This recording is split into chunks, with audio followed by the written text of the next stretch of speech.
तो एआई की क्रांति वो आ चुकी है और ये कोई दूर की बात नहीं है। ये हमारे काम करने, सोचने, हर चीज के तरीके को हमेशा के लिए बदल रही है। सवाल अब ये नहीं है कि एआई आएगा या नहीं, सवाल ये है कि इस जबरदस्त बदलाव में हम सिर्फ टिके रहने की कोशिश करेंगे या फिर तरक्की करेंगे। चलिए इस पूरी कहानी को समझते हैं और देखते हैं कि इस नई दुनिया में अपनी जगह कैसे बनानी है। इस बात को समझने के लिए ना एआई एक्सपर्ट वैभव सिसिंटी की ये लाइन बिल्कुल परफेक्ट है। वो कहते हैं, जब से हमने बात करनी शुरू की है तब से अब तक एआई 10 टाइम्स बेहतर हो चुका है। सोचिए जरा, ये कोई धीमी लहर नहीं है, ये एक तूफान है। जितनी देर में हम ये बात कर रहे हैं ये टेक्नोलॉजी और ज़्यादा पावरफुल होती जा रही है। तो इसे समझना कितना ज़रूरी है यह अंदाज़ा लगाया जा सकता है। तो चलो देखते हैं कि आज हम क्या क्या कवर करने वाले हैं। सबसे पहले हम देखेंगे कि एआई के पास अब कौन सी हैरान कर देने वाली नई ताकतें आ गई हैं। फिर हम उस चीज के बारे में बात करेंगे जो सबको डरा रही है, नौकरियों पर आने वाला खतरा। इसके बाद हम देखेंगे कि इस उथल-पुथल में नए मौके कहाँ छिपे हैं। और आखिर में सबसे जरूरी बात, हम अपना पर्सनल एआई टूल किट कैसे बना सकते हैं। तो चलिए शुरू करते हैं पहले हिस्से से, एआई की वो कमाल की शक्तियां।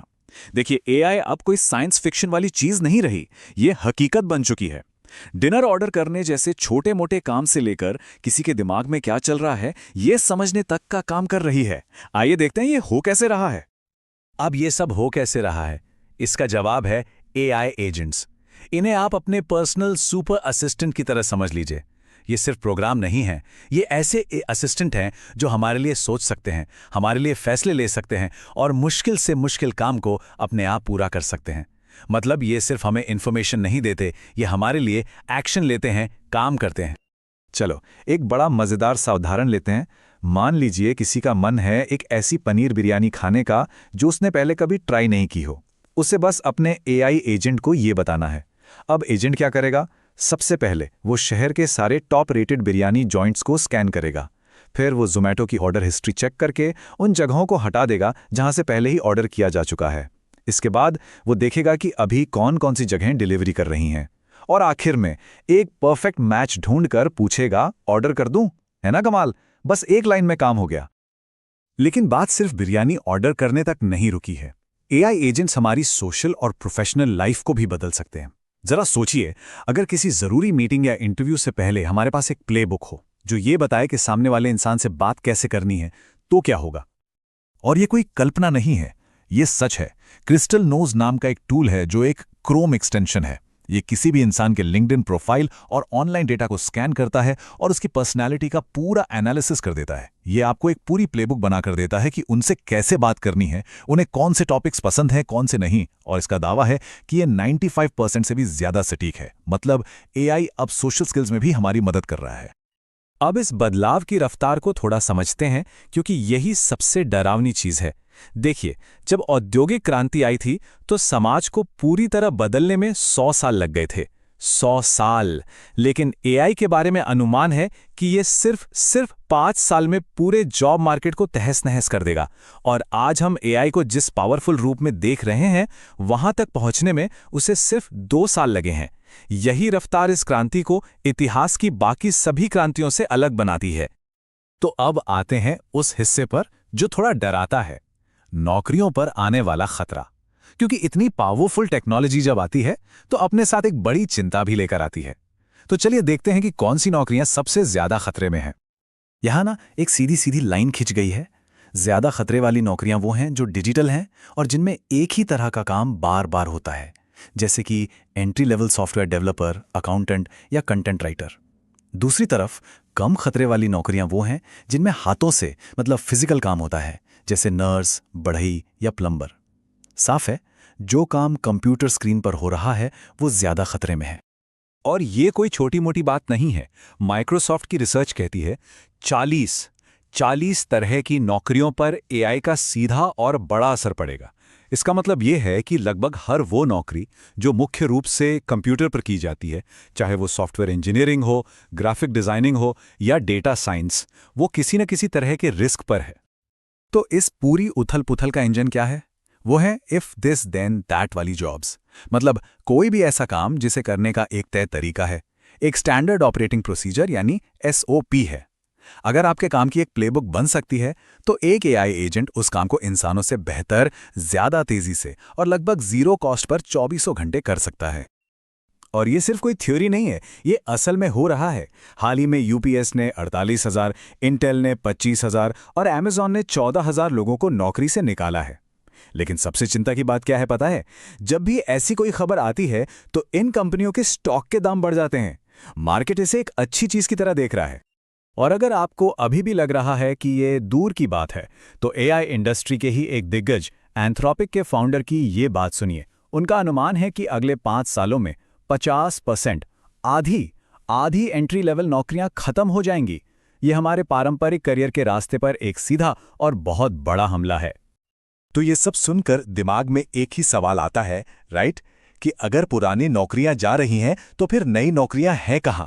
और यहीं से हम इस बातचीत को एक नए मोड़ पर ले जाएंगे। अब हम समस्या से समाधान की ओर बढ़ेंगे।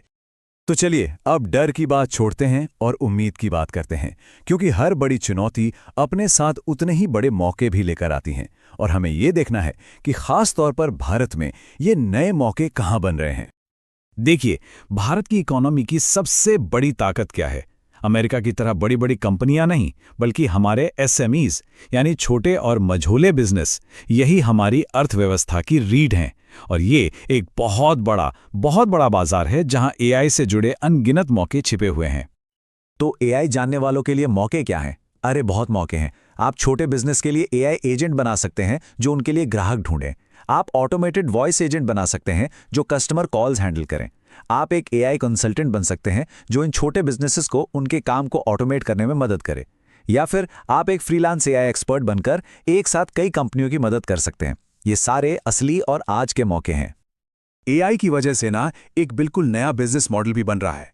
इसे कहते हैं सर्विस एज अ सॉफ्टवेयर। इसमें होता क्या है, एक AI सॉफ्टवेयर लेयर होती है जो 90% काम संभालती है और उसके ऊपर एक छोटी एक्सपर्ट इंसानों की टीम होती है जो सिर्फ वो 10% मुश्किल काम देखती है जिसे AI नहीं कर पाता। नतीजा, बहुत कम लागत में बहुत ज्यादा काम। ये AI से बने नए मौकों का एक बेहतरीन उदाहरण है। चलिए अब आते हैं सबसे जरूरी और प्रैक्टिकल हिस्से पर। अपना AI टूलकिट कैसे बनाएं?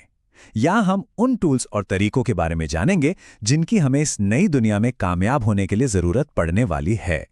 पहली बात तो ये समझ लीजिए कि कोई एक बेस्ट AI नहीं होता। ये एक टूल बॉक्स की तरह है जिसमें हर टूल का अपना एक खास काम होता है। जैसे ग्रॉक रियल टाइम में ट्विटर का डेटा देख सकता है, तो अगर किसी स्टॉक IPO को लेकर लोगों का मूड जानना है तो ग्रोक बेस्ट है। वहीं क्लॉड को लंबे और अच्छे आर्टिकल्स या स्क्रिप्ट्स लिखने में महारत हासिल है। और ChatGPT वो रोजमर्रा के छोटे मोटे कामों के लिए, जैसे ईमेल लिखवाना या कुछ समराइज करवाना, उसके लिए परफेक्ट है। तो काम के हिसाब से सही टूल चुनना सबसे जरूरी है। तो किसी भी AI से बेस्ट काम कैसे करवाएं? इसका राज छुपा है प्रॉम्प्ट लिखने में। और इसके लिए एक मैजिक प्रॉम्प्ट फॉर्मूला है। ये प्रॉम्प्ट लिखने का एक ऐसा स्ट्रक्चर तरीका है जो AI को वो सारी जरूरी जानकारी देता है जो उसे एक बेहतरीन और सटीक जवाब देने के लिए चाहिए। ये सिर्फ सवाल पूछना नहीं है, ये AI को सही तरीके से निर्देश देना है। इस फॉर्मूले के 4 सिंपल से हिस्से हैं। पहला, रोल यानी भूमिका। AI को एक किरदार दें, जैसे तुम एक अनुभवी ईमेल कॉपीराइटर हो जिसे सेल्स में 15 साल का तजुर्बा है। दूसरा, ऑब्जेक्टिव, अपना लक्ष्य साफ साफ बताओ, जैसे मेरे बॉस को 2 दिन की छुट्टी देने के लिए मनाने वाले एक ईमेल लिखो। तीसरा, कॉन्टेक्स्ट, संदर्भ, जरूरी बैकग्राउंड इन्फॉर्मेशन दो, जैसे मेरे बॉस ऑफिस से काम करने में यकीन रखते हैं और उन्हें छुट्टी लेना पसंद नहीं है। और चौथा, डेटा, अगर कोई खास जानकारी है तो वो भी दो। ये 4 चीजें AI के जवाब की क्वालिटी को जमीन आसमान का फर्क दे देती है। तो आखिर में हम इसी एक सवाल पर आकर रुकते हैं, क्या AI हमारी जगह लेगा या हम उसके साथ मिलकर कुछ नया बनाएंगे? देखिए, आज हमने ये तो समझ लिया कि खतरे असली हैं, लेकिन ये भी देखा कि मौके उनसे कहीं ज्यादा बड़े हैं। अब चुनाव हमारे हाथ में है। फैसला उन्हें करना है जो सीखने और बदलने के लिए तैयार हैं। भविष्य उनका नहीं है जो AI से डरते हैं। भविष्य उनका है जो AI को एक टूल की तरह इस्तेमाल करते हैं।